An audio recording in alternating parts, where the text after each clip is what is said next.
Salva de palmas pro Beto Ribeiro. Olha aí. Deixa eu perguntar uma coisa. Tava olhando. Quantos anos você tem? 19. Você? 24. Vai ser meio menudo? Vão mudando os apresentadores? Isso, vai manter sempre. Ou vai mudar o nome? De minuto a gente- jovem para minuto adulto? Minuto velho? idoso. Só minuto. O Maníaco do Parque, ele é mais... Ele gosta, sempre gostou, ele sempre apareceu. Da mídia. Ele sempre gostou. Quando ele era patinador, quando ele era Lulu patinadora lá, que é tipo aquela bonequinha patinadora, ele chegava uma câmera para mostrar os rollers no Ibirapuera, ele que falava. Caraca. Então ele tá em um monte de matéria do Estado, da Folha, da Globo, da Cultura, na época, antes de ele ser conhecido como Maníaco do Cara, Parque. eu sempre morria de medo, porque eu via meu pai vendo matéria, vendo no YouTube, escutava aquilo, cara, e ficava morrendo de medo. Isso eu com 10 anos de idade, 9. Olha, ele ficava vendo o pai dele olhando o YouTube. Olha como ele é novo. Jesus do céu. Aí eu vi essa reportagem do Maníaco do Parque, eu nunca fui a fundo nesse caso por ter medo. Agora vai lançar um filme. Mas não tem problema. Tô você querendo não assistir. Você não é foco dele. E eu sei, mas tipo assim, como é que era a história dele e das vítimas? O que você acha que esse cara motivava ele assim? Ele é um psicopata classicíssimo, diagnosticado como tal, inclusive, tanto que ele foi julgado como semi-inimputável, o que eu acho perigoso, porque psicopata, serial killers, ele vai voltar a matar, é a dele, é da natureza, ele já foi. Então ele não tem sua ressocialização numa cadeia. Ele vai voltar e vai matar. Não sei o que vai acontecer, coitado. Eu, se fosse uma mulher igual do que ele gostava, não andaria pelo metrô como ele fazia. Ele tinha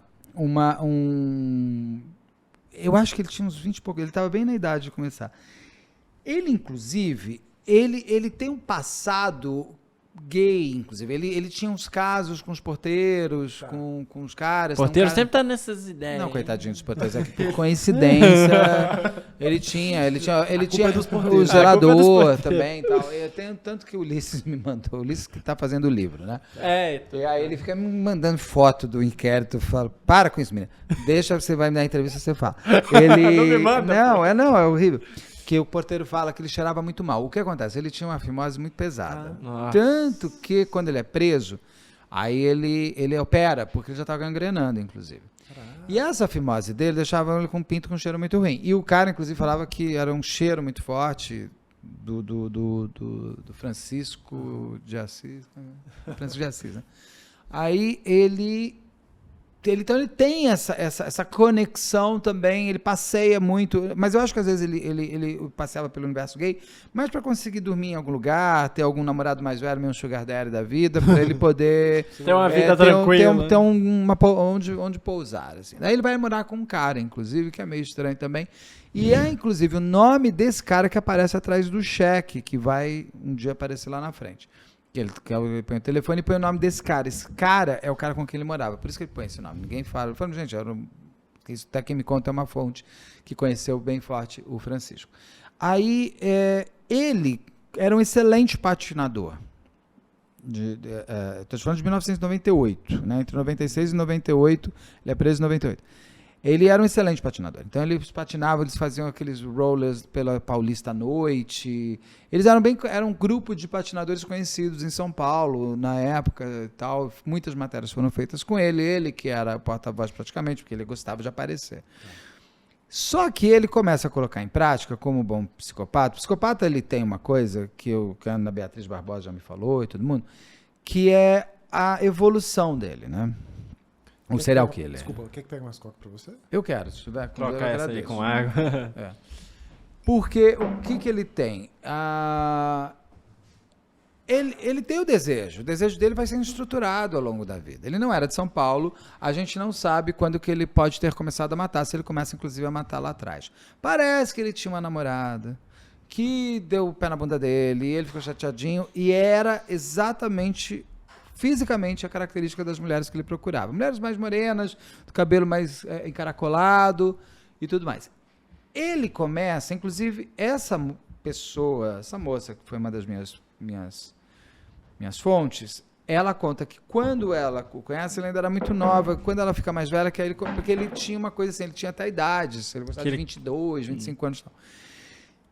Tem uma menina só que é muito diferente do perfil dele, que era uma punk. Tá. Na época. Ela era dark punk. Moicano e tudo. É a única. E a que ele mais bate. Né, essa menina especificamente, ele se perde dentro do parque. E ela passa a noite inteira com ele acordado. E ele bate nela a noite inteira. Isso é ele que conta. E que uma hora ela pediu, pelo amor de Deus, para de bater no meu rosto. Daí ele falou, tá bom. Daí ele tira o. Engraçado, porque ele não tinha um revólver, uma faca, ele não tinha muita coisa assim. Ele conseguia dominar a mulher por ele mesmo. Era uma coisa muito interessante isso de. Tá entendendo que eu gosto desse tipo de coisa, não de fuga de Alcatraz? Né? Aí o que acontece? O que ele vai crescendo? Ele vai crescendo o desejo dele em cima das personagens dele. A gente não sabe se ele matava bicho antes, se ele já começou a matar pessoas antes. O que a gente sabe é que ele começa a ter uma evolução em São Paulo. Até tem um psicólogo que aparece no Imaculado de Altamira, do Ivan Mizanzuki. Eu falo dele o tempo inteiro, peço desculpas que eu não lembro o nome, mas ele diagnosticou o Francisco das Chagas, e ele fala algo que é referente a todos os outros serial killers. Ele começa aí na escalada do prazer. Então, no primeiro momento, ele estuprava.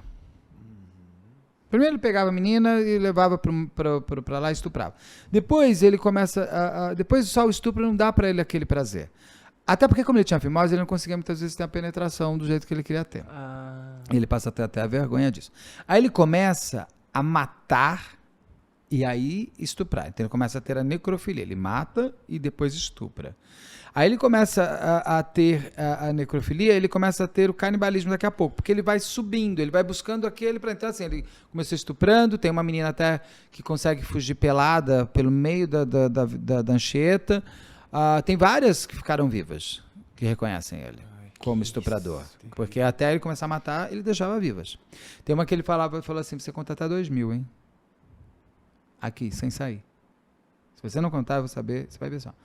E ela fala, eu contaria até 100.000. Ela conta bem, e daí ela sai.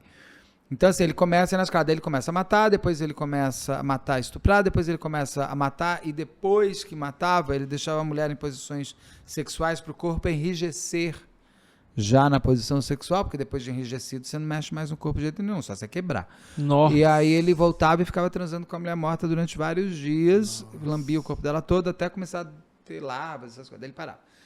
Aí ele começou, na última vítima, que foi encontrada ali, ainda em posição sexual e ainda com carne, pele e tal, mas já em estado de composição, você via mordidas, que ele estava começando a passar para o canibalismo. Então ele estava começando a morder, já arrancando o pedaço, a comer praticamente a pessoa. Então ele estava numa escalada até que ele é preso. O que acontece com ele é o seguinte, ele era um motoboy. Uma das profissões dele, aqui no final ele foi motoboy. E ele estava numa empresa de motoboy e tinha uma coisa muito doida. Ele ficava no metrô da linha azul, Santana, na minha época era Jabaquara Santana, acho que agora vai até um pouco mais, Curuvi. Né? Até o Tucuruvi. Mas era na época, se eu não me engano, 98 só parava em Santana. Caraca, aumentou então, hein? Aumentou sim, agora, porque é longe pra caramba. Aumentou, não, meu filho, a gente só tinha a linha azul, a linha vermelha e uma linhazinha verde, que era a Avenida Paulista. Esse era o metrô de São Paulo. Bem-vindo. Foram anos para conseguir.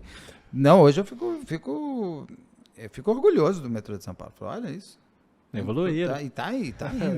No meu bairro, lá em Higienópolis, está um canteiro de obras, tá? Só um monte de coisa.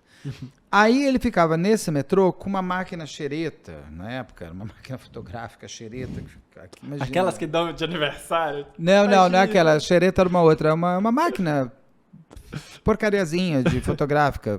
Não é profissional. E ele ficava com aquele pendurado e andando pelo metrô. E ele conta pro delegado que ele ficava olhando as mulheres e via aquela que mais estava com a cabeça baixa, tristinha e tudo mais. E aí ele ia nela. E aí ele chega e fala assim, você é linda, eu sou produtor fotográfico, tipo da Avon, sabe? Aquelas revistinhas que... Não, ela existe. Então, ela que são tipos de marca, tipo Natura, isso aquilo que é de porta em porta. Agora a Natura até tem umas lojas, mas a Avon, tem umas outras de lingerie que é só via um catálogo, né? Sim.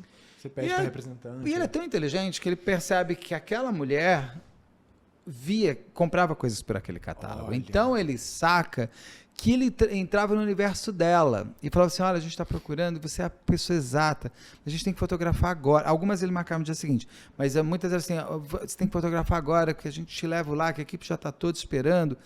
Você é a capa, você vai ser a capa da próxima. Então a mulher que está, com certeza, baixo astral, autoestima baixa, isso, aquilo, blá, blá, blá. Dia ruim, né? De repente se vê na capa da Avon. Do universo dela, que todas as amigas vão ver. Entendeu? Sim. Então eu vou ser modelo e todas as minhas amigas ali do trabalho vão falar de mim. É um momento, ele sabe utilizar, inclusive, sedução essa ali, sedução. Né? E as mulheres, eu imagino para onde elas viajaram naquele momento. Todo mundo fala assim, como que a pessoa não percebe? Porque a pessoa não vai... Ele não ia em tanto que uma outra mulher que depois você conhece, mandou um passa fora nele, falou, sai daqui, ô idiota. Agora, se você está mais vulnerável, é quadrado encaixando em quadrado. Ele vai buscar o quadrado. Às vezes ele acha um triângulo, sai correndo. Mas ele vai querer o quadrado. E aí ele pegava a moto, que tinha aquele baú de motoboy, e punha ela na moto. Ia com ela até o Parque do Estado, ali entrando pela Anchieta, ou pelo menos pela Anchieta. Não satisfeito, o Parque do Estado é um parque fechado. Você não visita. O Parque do Estado é de preservação de Mata Aruaí, meu marido, acho que é Mata Atlântica, né? É Mata Atlântica. Ele que é engenheiro agrônomo. Ele vai estar falando, Beto, é óbvio que é Mata Atlântica. Então, ele já sabia até na grade ali, o que estava quebrado, ele levantava para ela passar. Gente, como é que a pessoa não percebe que aquela máquina xereta não é profissional, que a moto é uma porcaria e que ela tem que passar uma grade para tirar uma foto para Avon? Não pode ser. Sim, pode, a pessoa não vai perceber isso. A pessoa não vai perceber isso. Tem pessoas que são casadas com serial killers e não sabem que são. Assim, eles te enganam. Porque eles têm esse poder para não enganar todos, mas algumas ele vai enganar. E ela entrava nessa mata. E quando ele passava depois por um portal, que eles chamam de portal, que eram algumas árvores, ele virava o maníaco do parque. Ele virava um monstro. E aí, ali, ele começava as serviços todas dele, de humilhação. Começava a chamar ela de puta, vagabunda, bater na mulher. E ali a mulher vai com ele. Essa punk, ele tira todo o cadastro do coturno dela e enforca ela. Caraca, velho. Como consegue chegar tão longe? Nesse ele nível, matava asfixiada, né? As vítimas eram todas asfixiadas. E aí ele chega. Como que encontram? Como é que começam a chegar nele? Porque um garoto que estava um pipa, aquela coisa, caiu, ele foi lá e viu e encontrou esse corpo que estava em posição sexual já. A Selma eu acho que é a primeira, eu me lembro, os nomes, às vezes, eu tenho branco o nome. Mas essa foi a última vítima dele, ele veio e chama a polícia. Aí eles encontram um cemitério, porque além dela encontram outros corpos. Vários outros corpos. E era tudo mesmo lugar, 12 então. no total. Ele cria um cemitério, ele é bem Ted Bundy, ele é um serial killer que leva as vítimas para o cemitério dele, porque ele gostava de ficar vendo. E ele gostava de ficar pegando a pessoa que ia morrer e falava assim, essa daqui não foi boazinha. Essa daqui não foi boazinha. Se você for boazinha, você não vai terminar igual a elas. Ele gostava de fazer um tour guiado. Um tour guiado para a próxima vítima, onde estava cada mulher. Mas você não vai. Ele não vai te matar, não. Porque ele tem um olhar muito especial. Não sei se ele mudou na cadeia. Agora ele gosta de menininhos magrinhos. Pode ser. De repente é melhor você dar uma engordada. Aí. Pera, deixa eu tomar aqui, peraí. Por favor. Loucura, velho. Eu nunca tinha aprofundado nesse caso. Também, eu tinha morrido de medo disso. E aí você tinha uma coisa interessante. Você tinha na delegacia de desaparecidos existiam essas mulheres desaparecidas. Nossa. Estavam na desaparecida. O maníaco do parque chega a pegar o cheque de uma delas e escrever e comprar umas coisas de patins. Vai numa loja de patins. Só que o cara pega e pede o telefone atrás. E ele dá o telefone dela. O telefone dele, o RG, sabe? É que vocês não sabem o que é cheque. Cheque antigamente, quando você escrevia, você tinha que pôr atrás o seu RG. Isso eu não sei porquê, se era CPF, já estava na frente. Você tinha que pôr o seu telefone e o seu RG. Muitas vezes pedia. Era natural, você já fazia isso, já virava o cheque e colocava. Era uma coisa que exigiam. E ele acabou dando. Esse cheque, eu acho que é a Selma. Se não for a Selma, peço desculpas, mas essa vítima, que já estava desaparecida, bate esse cheque. A família avisa, a polícia chama. Ele vai até a delegacia dos desaparecidos. E ele fala que aquela mulher que ele passou o cheque era a namorada dele. E que ele também estava preocupado com ela. Ele passa como namorado da desaparecida. Maluco. E ele tinha matado a Do Selma. nada, né? Depois Porque de tempo. ele achou esse cheque. Então ele tinha que justificar por que ele tinha esse cheque da Selma. Ou se não fosse a Selma. Então, isso, na delegacia de desaparecidos, eles já identificam uma das vítimas desaparecidas como essa. E fala, mas o namorado dela veio aqui. E eles pegam... e uma das vítimas que ficou viva tinha feito um desenho... um retrato falado. Tá. Muito parecido com ele. E eles vão com esse retrato falado até a empresa onde esse cara trabalhava, porque eles tinham os dados ali na delegacia de desaparecidos, porque ele teve que dar endereço, tal, não sei o que lá. Quando eles chegam na empresa de motoboy, o cara tinha caído fora. Tinha ido embora. Não E existe o dono, ele tinha deixado uma carta pedindo desculpa, tal, obrigado por toda a ajuda, mas preciso sair. Eu acho que ele era de Pernambuco. E aí ele vai para... esse delegado vai... aí já é o delegado da homicídios, porque são áreas diferentes, tudo DHPP, que é Divisão de Proteção à Pessoa, Divisão de Homicídio e Proteção à Pessoa. Dentro do DHPP de São Paulo, você tem homicídios, desaparecidos, DECRAD, você tem várias delegacias de proteção à pessoa. Então, você sai do desaparecidos e vai para homicídio, então. Na de homicídios, que é um delegado muito gente boa, óbvio que eu não vou lembrar o nome dele, mas é excelente delegado, desse tamanho, o cara é porreta, acho que ele se aposentou já. E ele vai até lá, nessa empresa de motoboy, mostra, fala, tô precisando desse cara e tal, e aí ele fala... Tô tentando lembrar uma coisa, porque tem a foto dele. Como é que eles já tinham a foto dele? Agora eu não tô lembrando. E o cara fala... sim. Aí ele mostra e ele confirma. Aí ele consegue uma foto dele. Daí ele mostra pra mulher, ela fala, é ele. Nossa. Então eles ligam que aquele cara... das mulheres que falaram que foram estupradas no Parque do Estado. Não as mortas não falam. É verdade. Que tinha... ligação com uma delas que estava desaparecida, que estava morta. Que era o cheque, que é o cara que vai lá. Então você fala, não, então peraí, então esse cara aqui daqui das vivas tem a ver com esse cara aqui das mortas. E tem até uma vítima que uma prima, ela liga para a prima e fala, eu vou sair com um cara, assim, assim. E aí e ela falou, olha, e ela sabia o tipo de cara que a prima gostava. E ele, quando ele mostra a foto, ela fala, esse tipo de cara que ela gosta. Porque ele era saradinho e tal, hoje ele tá bem ruim. Mas ele não era, mas ele tinha um corpo, ele era patinador e tal, né? E tem uma outra mulher que aparece falando, esse cara me procurou, que deu o telefone, era o telefone dele, porque ele me achou no metrô, no dia seguinte ele não apareceu, ou ela não apareceu, e ela ficou, e ela reconheceu ele começou a dar mídia, tudo mais, porque imagina, você encontra um cemitério de mulheres que estavam desaparecidas mortas, isso tomou uma mídia absurda no Brasil, numa época que você tinha a Veja toda sexta-feira chegando, às quintas, Jornal Nacional, você já tinha internet, mas não era tão forte assim você pegava, ainda era importante, eram jornais. Teve uma vítima, foi até em época de Copa do Mundo, né? Teve uma vítima que a família estava esperando ela para ver o jogo e tal, e ela não chegou. Não lembro, não sei, pode ser. Foram muitas, acho que ele foi preso por 12 mulheres, que ele confessa. E ele foge. E a polícia prende ele lá no Rio Grande do Sul.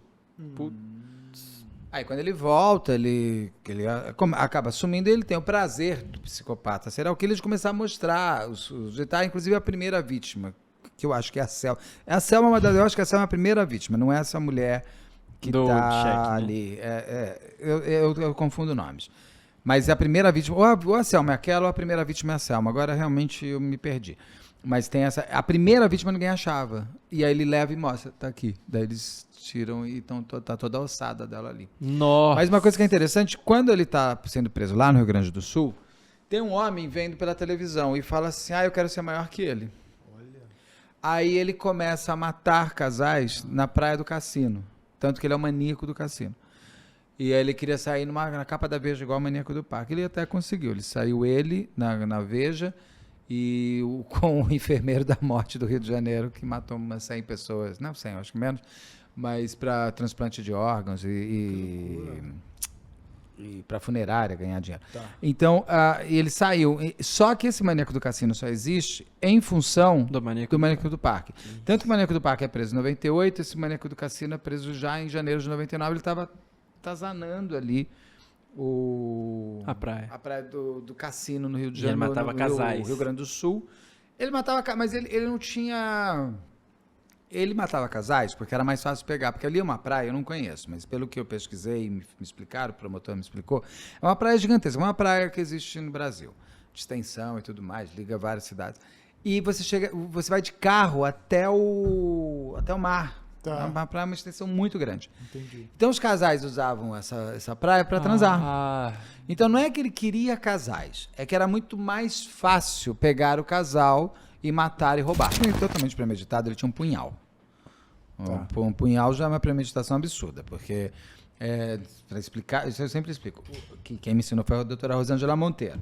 A faca, quando você pega uma faca de cozinha ou qualquer outra coisa, quando você começa a esfaquear a pessoa, o sangue é tão viscoso que a maior parte das pessoas que mata por faca tem corte na mão. Porque a faca escorrega e você se corta. Várias pessoas que pegam a faca de imediato. Quando você vai estudar muito mais, você quer matar uma pessoa, isso, aquilo, sabe aquelas facas de Rambo que você tem os dedos? Ou o punhal que você tem a empunhadura? Que não desce a mão. Ele não desce a mão. Você tem punhal? Eu não tenho punhal. Pra que você vai ter um punhal? Maluco, né? Entendi. Ninguém tem. O punhal tem o corte dos dois lados e tudo mais. Então, ali para mim, eu sempre falo isso. Eu acho, aquilo é uma loucura 2 dele com a Paula Tomás, tomado, eu acho que muito mais pela vaidade dele do que... Eu acho que ela foi... eu acho que ali é uma loucura 2 bem forte de... Eu tendo a achar que ele que era a cabeça do loucura 2. Por quê? Ele, em várias coisas, eu me lembro da época, que ele, por exemplo, ia no Faustão, e ele era um gato, todo mundo sabia que ele era um gato.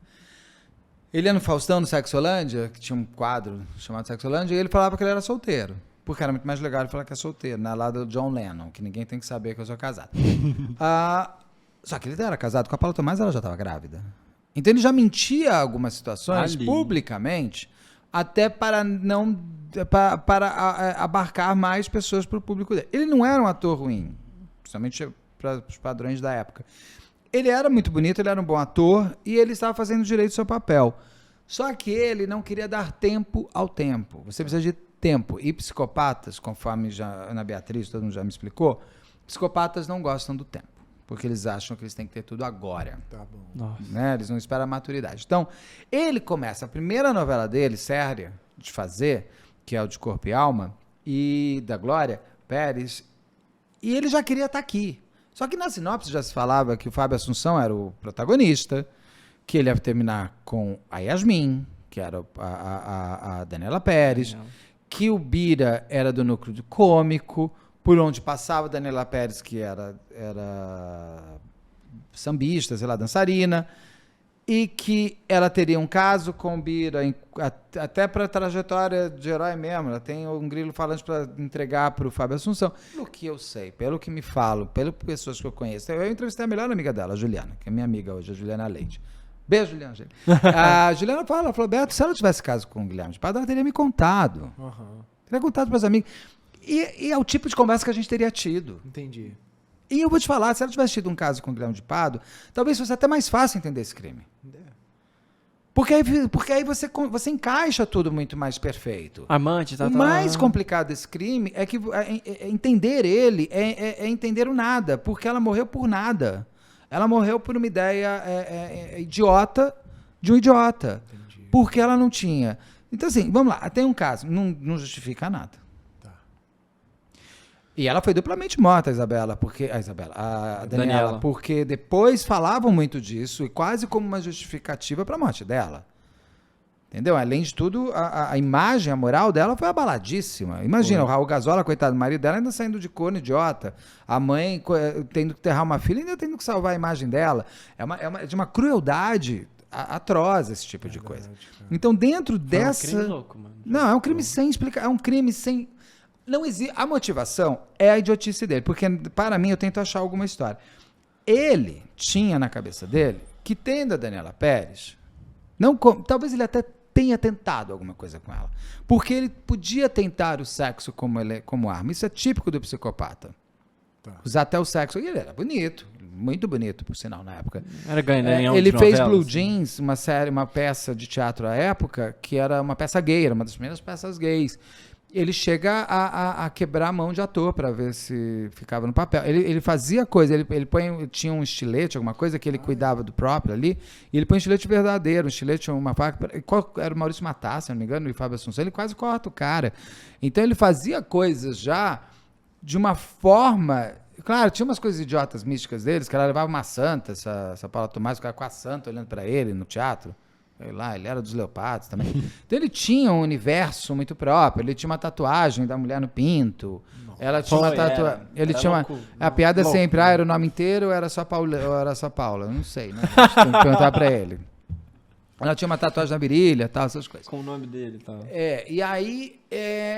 Então você cria esses elementos, tal, da santa, jogaram magia negra, magia do mal, que agora não é mais magia negra que fala. Mas, para mim, o que acontece? Quando naquele bloco de capítulos que ele recebe, ele via que ele ia se dar uma sumida. Porque a Daniela Pérez terminaria com ele. E ela iria para o Fábio Assunção. E ele estava muito em evidência, porque ele estava com a Yasmin. Então, ela aparecia muito, muito, muito, muito. Inclusive, uma coisa que a própria Juliana fala, e eu concordo com ela, amiga da Daniela Pérez, que era uma sacanagem, porque além de tudo só mostravam cenas dos dois românticos, né? Entendi. E eles tinham uma boa química. É indiscutível que tinha uma boa química em cena. O que é fantástico para o diretor, para a câmera, para quem assiste, para todo mundo. O que não significa que eles tenham uma química fora. Parece até que ela nem gostava dele, parece que ele ficava muito em cima dela, ela reclamava muito dele para as pessoas. E ele pedia muito para falar com a Glória Pérez. E eles falavam, não vai falar, garoto, bobo. Nesse dia específico... Você é fã ou você é ator, porra? Um tonto, ele queria muito, sei lá. Eu acho até que ele teria dado de cima da Glória Pérez. E aí o que acontece? Naquele momento, ele via que era a última cena dele. Ele sabia disso. Exato. Então eu tenho uma sensação comigo que quando ele olha que a cena da separação, ele pensou, eu tenho certeza que ele pensou nisso. Ele falou assim, essa é a última cena que as pessoas vão ver da Daniela Pérez. E eu vou ficar passando feito um louco. Então, para mim, a grande motivação dele é elimino ela, apareço mais. Tá. E posso até virar amigo da Glória Pérez. Porque olha o que acontece. Quando eles vão quando ele pega ela, tal, na história do posto de gasolina, que dá um soco, tal, tanto que ela tá com aquilo lá quebrado, né? Essa menina, eu espero que ela não tenha acordado. Eu acho que não, porque ela não tinha sinal de defesa. Eu espero do fundo do meu coração que ela tenha tomado uma porrada tão forte que ela desmaiou. E acordou lá com Deus, sabe? Porque o que eles fizeram com ela depois, brutal, esfaquearam, né? Ela. Foi quantas apunhaladas? Foram muitas, foram dezenas de apunhaladas, mas a mais pesada foi aqui, né? Na jugular. Aí ela. E com tesoura. E aí tem toda aquela coisa, levaram. O corpo é levado. Por que o corpo é levado para aquele. Ela foi morta dentro do Santana dele. Ali tinha muito sangue, ele manda lavar. Depois a gente descobre. Aí ela foi levada até ali. Porque não tinha terra no tênis dela. Eles puxaram ela. Então ela termina com. Você puxa, ela ficou com o braço. Aí começaram, ela tá em sinal de cruz, com a perna, não sei das coisas, começaram a botar a magia do mal em tudo. Entendi. Porque é mais fácil da gente entender que ele ele é cruel. Entendi. A crueldade dele é zero. É roots. Não precisa ter mais nada. Entendi, cara. Do que apenas a crueldade dele. Eu vou matar ela para eu ser maior que o mundo. Assim eu vou... Porque aí, qual a ideia? Quando o cara passa e vê a placa do Santana... Santana era L. Ele já estava com O. Feito com fita crepe. Não, as pistas que ele deixou, ele foi burro ele demais. Tinha um punhal ele tinha um punhal. Então você vê a premeditação inteira. Não foi uma coisa. Carro, né? Não foi uma coisa. Não, até lavar o carro, muita gente que depois que acaba em crime idiota acaba fazendo isso. Mas eu digo, ele já sabia para onde levar para lavar o carro. Exatamente. Então, a ideia dele original era. Tanto que assim, o corte da Daniela tá na frente do Santana. Geralmente, quem tá na frente é quem levou, né? Uhum. O de trás foi guiado. Então, por isso que, provavelmente, ele leva o escorte vai guiando o Scott, que é quando eles se cruzam lá no posto de gasolina, ele dá o soco na cara dela, ela cai, não sei como, ela cai, como é que ela vai pro Santana? Agora eu não lembro. Eu só sei que assim, ela morre no Santana por causa da quantidade de sangue, mas ele leva até aquele lugar já tinha sido escolhido, aquele lugar já sabia para onde tinha que ir. Porque a ideia original era, depois dali, eu pego e vou, mato ela, deixo o corpo ali, vai ficar mais escondido, a gente sai com os 2 carros, eu jogo num lugar qualquer que vai ser mais difícil de achar. Então, ela vai demorar muito tempo para ser achada. Porque demoraria muito tempo. O acaso acontece de 2 formas aí. Primeiro que passa o cara e vê no Santana, o Guilherme de Pádua e a Paula Tomás. Quando quem está dirigindo o carro, se ele agora não lembra, tem o ato mecânico de desligar o carro e tirar a chave. Ela perde a chave do carro. Tanto que a chave do carro é encontrada depois pelo policial que chega. E eles não conseguem tirar o carro. Tanto que ele tenta tirar a placa. A placa está toda retorcida, porque eles tentam tirar a placa do Scott. E aí fudeu, porque o Scott ficou. Não tinha mais. Então ela seria achada mais rápida, porque o carro por ali vai estar. Mas se ele tivesse conseguido fazer todo o plano dele, de matou, colocou no mato, pegou o Scott, jogou em algum lugar, e vamos contar que ele tem o acaso match point do Woody Allen, que ninguém vai pegar, nunca você descobriria que foi ele. Nunca. Nunca. E ele talvez hoje estivesse ali fazendo novela da Glória Pérez. E o cara mais famoso. Porque ele, ator ruim ele não era. E aí o que acontece? Só que o Scott fica, o cara já passou e já viu a placa, porque ali era uma região que as pessoas tinham já medo de assalto, ele liga para a polícia vai lá e encontra o Scott. Nesse período aqui, eles estão tentando achar a Daniela Pérez. A Glória Pérez chega a ligar para o Guilherme de Pádua, ele não queria tanto um dia falar com ela ligou para ele. Foi. Né? No documentário mostra. Esse cara fala, mas é um tonto, eu tô falando uma coisa, parece um idiota falando. Ela falou dele. Um idiota. Ele fez som, assim. Eu até desliguei, eu me lembro que eu olhei e falei, mas que menino idiota. Foi, ela falou tonto, não sabe nem falar. Porque ele devia estar pensando no Scott, ele devia estar pensando que horas vai achar tal, e ele tinha que lavar o carro. Porque ele, na cabeça dele, ia achar que, assim, no dia seguinte, iam estar falando dela, ele tá dando entrevista, a Dani, a gente fez a cena, não lembro, oh meu Deus, Dani, volte pra nós. Ele ia estar, porque ele teria sido a última cena dela. Então essa cena ia passar enlouquecidamente como passou. Você não lembra de nenhuma cena da novela, mas você lembra dessa cena dela descendo a escada, chorando e ele indo embora. Ela discutindo com ele no quarto, aí ele indo embora, lá na escada chorando, fazendo assim com o cabelo. Com detalhe, a roupa que ela está usando, a mulher do Guilherme de Pádua tem uma roupa igual. Tira uma foto no dia seguinte, uma coisa assim, com a roupa igual àquela que aparece na cena. É coisa de louco. Aí ela vai e tal, não sei o que lá. Quando ele vai, ele chega até a delegacia. E na delegacia, ele chega já super... Somos todos astros da Globo, estamos aqui pela Dani. E vai cumprimentando todo mundo. A Cláudia Raia até fala, nunca tinha visto esse cara chegou comigo com uma intimidade que eu achei estranho. E ele consegue até abraçar a Glória Pérez. Até o Raul Gazola. Sim, todo mundo, ele fala com todo mundo. E aí, só que daí a polícia já tava, eles pegam OM, não sei o que lá, eles vão até a Taikon e vem a placa certinha, só que é L, no lugar do O. Aí, opa! Eu falei, que estranho, essa placa tá igual, deixa eu ver o carro. Isso foi um senhor lá do condomínio que anotou a placa dele também, né? Indo pro condomínio que anotou essa LM, não sei das quantas. Se esse cara não anota a placa também, dificilmente... Não, se esse cara não passa, se esse cara... O máximo poderia ele ter falado, eu vi um Santana azul. Exato. Aí a polícia poderia perguntar, quem tem Santana azul? Ia lá, eu achava um Santana azul, ainda teria. Se ele não tivesse passado... e o Scott da Daniela Pérez estivesse ali... continuaria enigmático como é que ela chegou até aquele lugar. Exato. Iam achar que foi sequestrada pelo meio do caminho, iam achar que teria sido um latrocínio, porque roubaram, inclusive, alguém roubou. Não se sabe se é a polícia, não sabe quem foi. Ela tinha uma pochete com $6.000, que ela ia comprar o carro e ainda roubaram a pochete dela. Então poderia ser classificado como um latrocínio. Nunca mais foi achado esse Não, se não tivesse... O grande acaso é ele passar e ver o Santana. O segundo acaso, eles não conseguirem tirar o Scott. Porque se o primeiro acaso não tivesse existido, o segundo acaso, que é o Scott ficar ali, não teria dado, não tinha DNA na época. Entendi. Desse jeito, tudo, entendeu? Não dá, 92, você não teria isso. Cara, e qual é o problema dele ter DNA dele dentro do Scott dela? São colegas de trabalho, não tem problema nenhum. Poderia inventar que é amante também. A arma do crime nunca foi achada. Total. Tanto que eles falavam na época que era tesoura. Para justificar... Uma tesoura você pode ter no carro? Tá, pode. Porque ele disse que a mulher estava com muitos ciúmes e a Daniela Pérez queria ficar com ele. Lógico, ele não vira paixão, né? Ele vira o amor do ser humano. E que ela chega e ela vai para cima da mulher dele grávida, ele defende a mulher dele grávida, ela desmaia e cai, e aí começa, ai, o que vamos fazer? A Paula Tomás pega a tesoura, isso aqui, né? E o maxilar quebrado, como é que foi? A briga do posto justifica tudo. Entendeu? Como é que foi esse maxilar quebrado? Triste. Porque ela tava.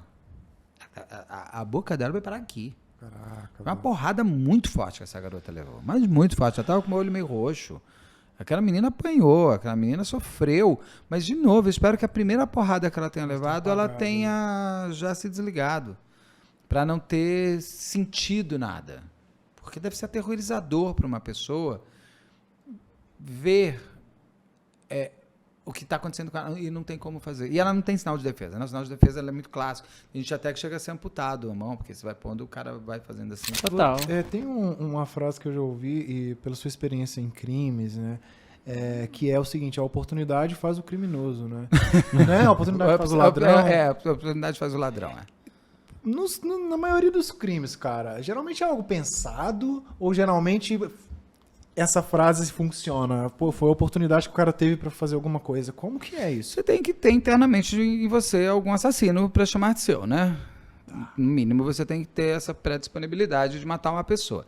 Eu digo, muitas pessoas às vezes confundem, que eu falo que muitas vezes você pode estar construindo o seu assassino. Não significa que a pessoa pode te matar. As pessoas não conseguem entender isso. Eu acho que é importante a gente entender, olhando a vida dos outros e o crime dos outros, para a gente não ser nem a vítima nem o autor. Então você pega um caso para mim que é bem clássico de construção de assassino, que é Elis Matsunaga. O Marcos Matsunaga, ou ele uma hora ia matar ela ou ela ia matar ele. Você pega a Cláudia Rockler, era a mesma coisa, ela mata para não morrer. Entendi. Então a construção do assassino é feito dentro daquela casa. Agora, o ato de matar é uma decisão dela. Ela precisa ter dentro dela um instinto assassino. Eu iria embora. Eu não vou ficar, eu não quero matar ninguém. Não é só porque tem lei e tem Deus, é porque não está em mim. Eu não vou matar, eu não estou a fim de matar. Eu não quero ter a vida do outro findada por mim. Entendi. Claro, se você ser colocado no extremo, existe uma coisa que chama o índice da maldade, ou índice da crueldade, que começa assim, por exemplo, se você estiver num lugar e um cara vem te matar, e num instinto de autodefesa, você mataria ele? Sobrevivência, talvez. Você mataria? O último você caso, conseguiria? cara. Mas, então, você, no índice da maldade, essa sua resposta já está abaixo da dele e da minha. Eu mataria. Óbvio, por legítima defesa, imediatamente, para salvar alguém que eu amo, no mesmo momento. Você já conseguia, mas nesse caso, na hora. Se eu tenho a possibilidade, óbvio. Agora, tem gente que nem para a legítima defesa consegue matar. Então, o índice da maldade dela é aqui embaixo. Morre na hora, o seu, talvez o seu seja um pouquinho menos, porque a sua resposta já foi muito, eu não queria pensar nisso. Entendi. O meu já está no índice a mais. Agora, você vai escalonando no índice da maldade. Você torturaria, você mataria um bicho, você tem um índice da maldade. Tem até aqui em cima que é tipo o Jeff Dahmer, que ele mata, esquarteja, transa, come, faz tudo, come, ele faz tudo. Então ele está no índice da maldade super aqui em cima, o maníaco do parque e tal. Então todos nós temos. Então se a oportunidade faz o ladrão ou o criminoso, depende do quanto que você tem de criminoso dentro de você. Cara. Muitos crimes são premeditados e são desejados. Suzane von Richthofen é um crime altamente premeditado e desejado. Nossa. O crime dos Nardoni não é um crime nem premeditado. Talvez, se ela fizesse uma terapia na Carolina Jatobá e o Alexandre Nardoni, e chegasse a uma possibilidade interna de perceber que o Alexandre não queria ser pai, e a Ana Carolina tinha ciúmes doentio da Isabela por ela ser a iconização do passado daquele homem, não sei por que ela tem tantos ciúmes dele. Pode ser que daí ela percebesse que existiria talvez um desejo que a Isabela não tivesse nascido. Logo, se ela morresse, seria melhor. Mas não é um crime premeditado. Ninguém pensou em matar, jogar, enforcar, jogar pela janela. Aquilo não foi premeditado. Aquilo foi o acaso do acaso de duas pessoas extremamente imaturas emocionalmente e principalmente com um desafio intelectual, porque você acha que está enganando todo mundo o tempo inteiro, né? Todo mundo sempre passou a mão na cabeça deles. Mas não é um crime premeditado. Aquilo não é. A Elis Matsunaga, a oportunidade de ter tanta arma do lado dela faz com que ela fique destemperada e o mate. Porque eu acho que a Elis ela é muito mais organizada na frieza, porque ela foi obrigada a ser fria, porque desde o começo da vida dela, tem que ver toda a vida dela, ela teria, se ela tivesse premeditado e desejado, como ela fala, inclusive no documentário da Netflix, eu acho que o que incomoda muito a Elise, quando falam que ela premeditou, é que ela fala assim, eu não sou burra. Se eu tivesse premeditado isso, a gente viajava o tempo inteiro para caçar. Ela fala, eu dava um tiro de 12 nele de longe e falava que eu não via ele. Então ela sabe, inclusive ela fala assim, peraí, não me venha me chamar de burra, burra eu não sou. Aquele foi, aí, mas esquartejou, não sei o que lá. Isso é um montante de coisa, a pessoa que depois faz um negócio daquele, o que eu faço com isso daqui? Por onde que eu vou? Qual o caminho que eu sigo? Ela achou esse, né? Aí você tem Família Gonçalves, super premeditado, desejado, orquestrado e, de novo, déficit intelectual faz com que as pessoas, graças a Deus, fiquem mais fáceis de ser presas.